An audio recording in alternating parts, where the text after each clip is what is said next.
The universe is real और not? क्या ये यूनिवर्स सिमुलेशन तो नहीं है? अब ये भी कोई सवाल हुआ। आपके माइंड ये कह सकता है कि ये भी कोई सवाल तो नहीं हुआ।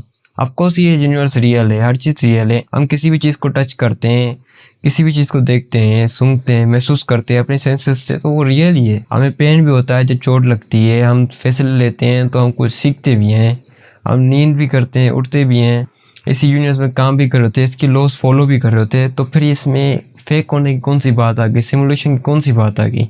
तो बात है मेरे दोस्त, अगर उस वक्त अगर ऐसेक न्यूटन ने सवाल नहीं किया होता कि ये एप्पल नीचे क्यों गिरा, ऊपर क्यों नहीं गया, या आखिर नीचे क्यों गिरा, या वो आम तरह के लोगों की तरह ये बोल लेता कि अच्छा हुआ एप्पल गिर गया और खा लेता, ना कि कोई सवाल करने के बिना, तो शायद हमें आज ग्रेविटी नहीं मिलती। अगर आइंस्टाइन सवाल नहीं उठाते तो हमें शायद ब्लैक होल्स की इतनी डिटेल नॉलेज नहीं मिलती। तो रियलिटी में ऐसे कुछ ग्लिचेस हैं, ऐसी कुछ बातें हैं जो इस यूनिवर्स को सिमुलेशन करार देती हैं।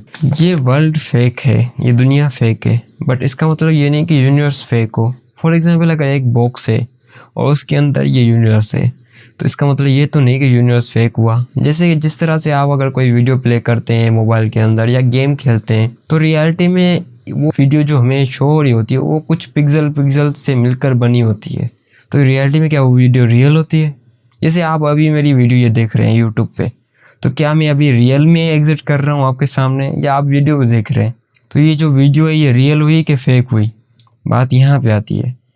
अब जिस तरह से क्वांटम वर्ल्ड के अंदर अगर एक क्वांटम पार्टिकल को ऑब्जर्व किया गया था साइंटिस्टों के द्वारा, तो ये पाया गया कि जब उन पार्टिकल्स को ऑब्जर्व किया जा रहा था तो वो कुछ और तरीके से बिहेव कर रहे थे, और जब उन पार्टिकल्स को माइक्रोस्कोप लेवल पे ऑब्जर्व नहीं किया जा रहा था फिर वो कुछ और तरीके से बिहेव कर रहे थे।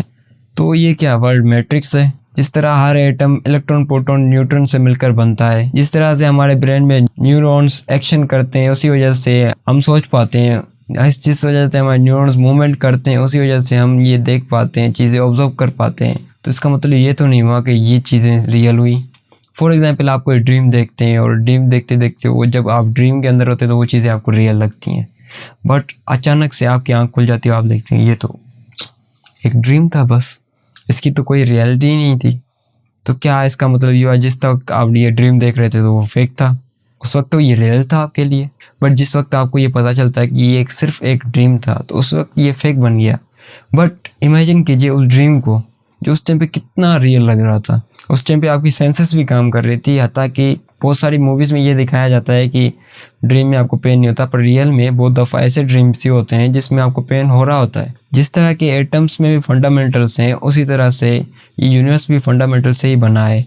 For example, Mandela effect. अभी मंडेला इफेक्ट क्या है? मंडेला इफेक्ट इसे इफेक्ट को कहते हैं कि कुछ फालतू चीज़ों पे, कुछ गलत चीज़ों पे, कुछ झूठ चीज़ों पे लोगों ने एक बिलीफ बना लिया हों। जैसे कि आपने ऐसे में कई एग्जाम्पल दे सकता हूँ। फॉर एग्जाम्पल, जैसे आप पबजी गेम प्ले कर रहे होते हो, तो मतलब क्या अभी आपका दोस्त पबजी नहीं खेलता, उसे पसंद नहीं है पबजी, तो इसका मतलब पबजी अच्छा गेम हुआ या बुरा? वो किसी के लिए अच्छा है, वो किसी के लिए बुरा है, पर रियलिटी में वो क्या है? It's just a game. उसकी अच्छाई या बुराई रियलिटी में एग्जिस्ट नहीं करती है। एक और एग्जाम्पल देता हूँ, जिस तरह से कोई गन का इन्वेंशन ही होता है किसी को मारने के लिए, तो क्या इसका मतलब गन बुरी हुई?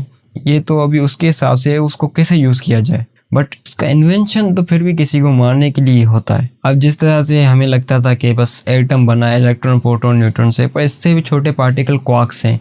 अब क्वार्क से भी छोटे पार्टिकल मिले हैं स्टिंग्स।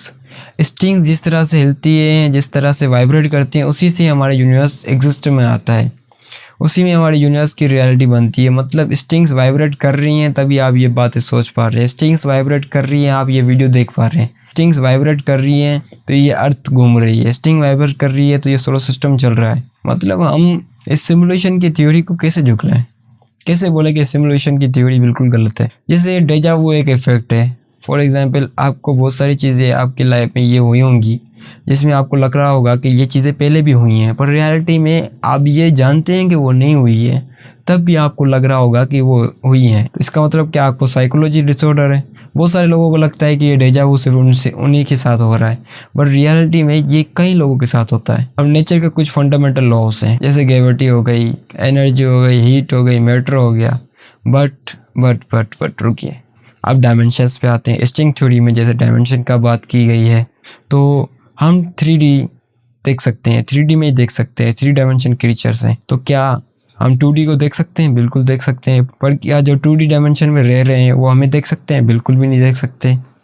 हम उनको ऑब्जर्व कर सकते हैं, देख सकते हैं, उनकी रियलिटी में आ सकते हैं, बट वो हमारी रियलिटी में आए या ना आए पर उन्हें पता नहीं चलेगा। अब इसका एग्जाम्पल ऐसे लेते हैं, एक मछली है, वो पानी के अंदर ही रहती है, वो पानी के अंदर पैदा हुई, पानी के अंदर मरेगी।